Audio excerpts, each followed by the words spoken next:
அஸ்ஸலாமு அலைக்கும் ஃப்ரெண்ட்ஸ், எல்லோரும் எப்படி இருக்கீங்க? அல்ஹம்துலில்லாஹ் நாங்கள் நல்லாயிருக்கோம். இன்றைக்கி நம்ம பார்க்க போகிற வீடியோ என்னென்னு பார்த்தீங்கன்னா, சுட்டீஸ்லேருந்து பெரியவங்க வரைக்கும் எல்லாருக்கும் பிடிச்சமான பால் கொழுக்கட்டை எப்படி செய்கிறதுன்னு தான் பார்க்க போகிறோம்.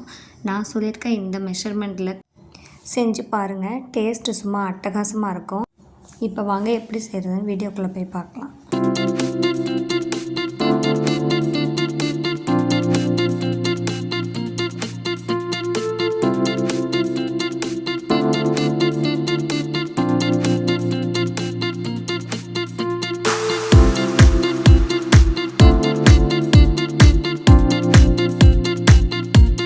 நான் 1/2 கிலோ அளவு மாவு வந்து எடுத்திருக்கேன். பச்சை தண்ணி ஊற்றி தேவையான அளவு உப்பு சேர்த்து நம்ம சப்பாத்தி மாவு அளவு பதத்துக்கு வந்து பிசைஞ்சு எடுத்து வச்சுக்கலாம். அதை வந்து இந்த ஷேப்பில் உங்களுக்கு என்ன விருப்பமான ஷேப்போ அது மாதிரி உருட்டி எடுத்துக்கோங்க. மாவு உருட்டி போடும்போது ஒன்றோடு ஒன்று ஒட்டாமல் இருக்க இடையிடையில் நம்ம கொஞ்சம் அரிசி மாவு மேலாக தூவணும். அப்போ தூவி நம்ம உருட்டிகிட்டே வந்து நம்ம அந்த தட்டில் வைக்கும்போது ஒன்றோடு ஒன்று ஒட்டாமல் தனித்தனியாக பிரிஞ்சிருக்கும். மாவு பிசைஞ்சு வைக்கும்போது இந்த சைஸ் அளவு தனியாக எடுத்து வச்சுக்கோங்க. நான் இது எதுக்குன்னு அப்புறமா சொல்கிறேன். ஒரு 1/2 கிலோ வெல்லம் வந்து நான் எடுத்திருக்கேன். 450 கிராம்லேருந்து 1/2 கிலோ வரையும் சேர்க்கலாம்.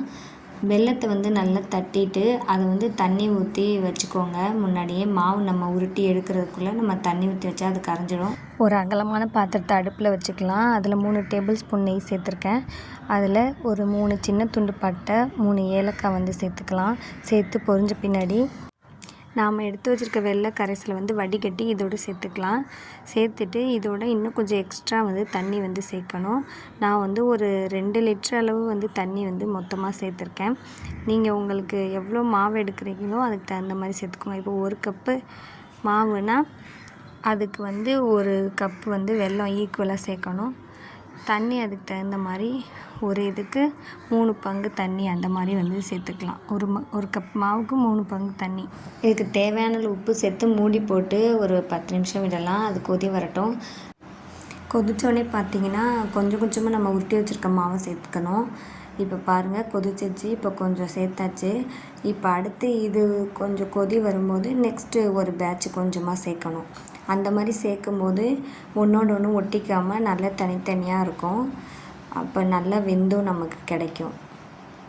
அம்மா வந்து ஊர்லேருந்து வந்திருந்தாங்க. அம்மாவை தான் நான் இந்த இது செய்ய சொல்லியிருந்தேன். அம்மா கையில் செஞ்சு சாப்பிட்றதுனா ரொம்பவே நமக்கு ஸ்பெஷல் தான். சந்தோஷமாகவும் இருக்கும், என்னது ஒரு ஜாலியாகவும் இருக்கும். அம்மா கையால் செஞ்சு சாப்பிட்றதுனாவே ஒரு சுகம் தானே. அதனால் அம்மா வந்து ரொம்ப சூப்பராக டேஸ்ட்டாக செய்வாங்க இந்த பால் கொழுக்கட்டை. இப்போ பாருங்கள் அடுத்து இது சேர்த்துட்டு கொதி வருது லைட்டாக. இப்போ திரும்ப அடுத்தது கொஞ்சம் சேர்க்கலாம். இந்த மாதிரி கொதிக்கும் போது கொஞ்சம் கொஞ்சமாக சேருங்க. பாருங்கள் 2 பேட்சாக நம்ம சேர்த்தாச்சு எல்லாமே. சேர்த்துட்டு இப்போ வந்து அது நல்லா கொதித்து வரட்டும். சேர்த்த உடனேயே கரண்டி வச்சு லைட்டாக இப்படி கிளறி கொடுங்க. அப்போ வந்து நல்லா கொஞ்சம் அடியில் போய் பிடிச்சிடாம நமக்கு நல்லா வெந்து ஈவனாக கிடைக்கும். ஒரு 10 நிமிஷம் அது நல்லா கொதித்து வெந்து வரட்டும். நம்ம தனியாக ஒரு உருண்டை மாவு எடுத்து வச்சோம் இல்லையா, இப்போ அந்த மாவை வந்து தண்ணி ஊற்றி கொஞ்சம் திக்காக கரைச்சி எடுத்துக்கோங்க. இப்போ நான் இதை வேறு பாத்திரத்துக்கு மாற்றிட்டு நான் தண்ணி ஊற்றி கரைச்சி எடுத்துக்க போகிறேன். இது எதுக்காகனா நம்மளோட பால் கொழுக்கட்டை இன்னுமே நல்லா நமக்கு திக்காக கிடைக்கும். அதனால நம்ம கடைசியாக இந்த மாதிரி மாவை கரைச்சி அதோடு சேர்த்துக்கணும்.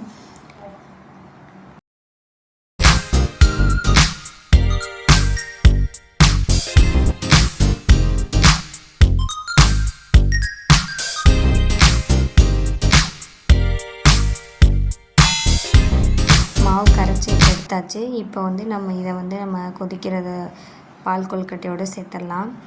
சேர்த்தோடனே நல்லா ஒரு மிக்ஸ் லைட்டாக கொடுத்துட்டு அப்படியே மூடி வச்சுருங்க.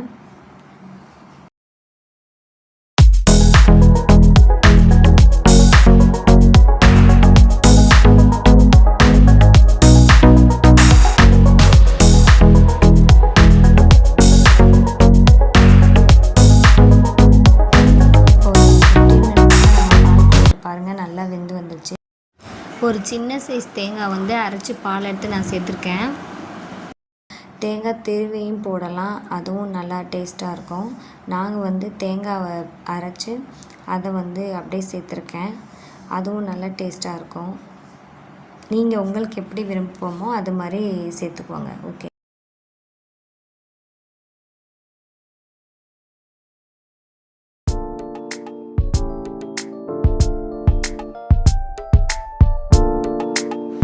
சேர்த்துட்டு நல்லா ஒரு மிக்ஸ் கொடுத்துட்டு ஒரு 5 நிமிஷத்துக்கு அப்படியே வைக்கலாம்.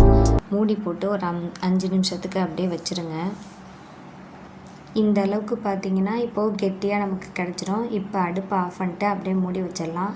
இது அப்படியே சூடாகவும் சாப்பிட்லாம், இல்லைன்னா நைட்டே பண்ணி வச்சுட்டு மறுநாள் காலையில் வந்து சர்வ் பண்ணிங்கனாலும் நல்லாவே டேஸ்ட்டாக சூப்பராக எம்மியாக இருக்கும்.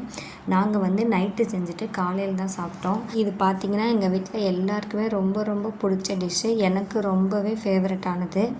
எங்கள் வீட்டில் உள்ள எல்லாருமே இது ரொம்பவே விரும்பி சாப்பிடுவாங்க. இன்ஷால்லா நான் சொல்லியிருக்க மெஷர்மெண்ட்டில் நீங்கள் செஞ்சு பாருங்கள் ஃப்ரெண்ட்ஸ். சூப்பராக பர்ஃபெக்டாக வரும். இன்ஷால்லா இன்னொரு வீடியோவில் நான் உங்களை சந்திக்கிறேன். வீடியோ பிடிச்சிருந்தா கண்டிப்பாக சப்ஸ்கிரைப் பண்ணி சப்போர்ட் பண்ணுங்கள்.